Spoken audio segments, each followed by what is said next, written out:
সাত ম্যাচ খেলতে নিউজিল্যান্ডে উড়াল দিয়েছিল পাকিস্তান। শুরু থেকে শেষ পুরোটাই মোড়া ব্যর্থতার চাদরে। টি-20 সিরিজ হেরেছে 4-1 ব্যবধানে, আর ওয়ানডে সিরিজ হতে হয়েছে 3-0 ব্যবধানে হোয়াইট ওয়াশ।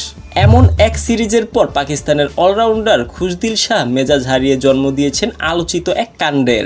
ওয়ানডে সিরিজের ম্যাচ শেষে সমর্থকদের কথায় এতটাই চটে গিয়েছিলেন তিনি, পরে রেগে মেগে দর্শকদেরই পেটাতে গিয়েছিলেন তিনি। একেবারে বাউন্ডারি সীমানা পেরিয়ে দর্শকদের আলাদা নিরাপত্তা বেষ্টনী পর্যন্ত চলে যান খুশদিল, যদিও উপস্থিত নিরাপত্তারক্ষী আর সতীর্থরা আটকান তাকে। মাউন্ট মঙ্গানুইয়ে নিউজিল্যান্ডের বিপক্ষে বৃষ্টি বিঘ্নিত ম্যাচে 43 রানে হেরে যায় পাকিস্তান।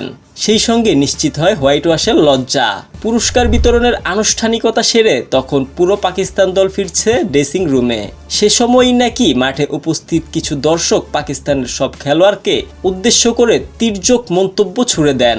তখনই মূলত মেজাজ হারিয়ে তেড়ে যান খুশদিল। পাকিস্তান ক্রিকেট বোর্ডও জানিয়েছে এমন তথ্যই, সঙ্গে উল্লেখ করেছে দুজন আফগান নাগরিক পাকিস্তানকে নিয়ে বিদ্বেষমূলক কথার প্রেক্ষিতেই তেড়ে গিয়েছিলেন খুশদিল শাহ। পিসিবির বিবৃতিতে বলা হয়, পাকিস্তান বিরোধী স্লোগান যখন চরমে, ক্রিকেটার খুশদিল শাহ এগিয়ে এসে দর্শকদের এমন কাজ করতে বিরত থাকার অনুরোধ জানান। আফগান দর্শকরা প্রস্তুত ভাষা আরও কিছু আপত্তিজনক কথায় পরিস্থিতি জটিল করে তোলে। এই ঘটনায় আইসিসি বা পিসিবির পক্ষ থেকে খুশদিল শাহর বিপক্ষে এখন পর্যন্ত কোনো শাস্তিমূলক ব্যবস্থা নেয়ার কথা জানা যায়নি।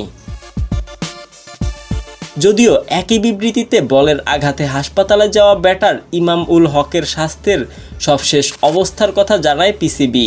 বলা হয়, হাসপাতালে প্রাথমিক অনুসন্ধানে ইমামের ছোট একটি কনকাশন ধরা পড়েছে, যদিও তাকে দলের বাকিদের সঙ্গে দেশে ফেরার অনুমতি দেয়া হয়েছে।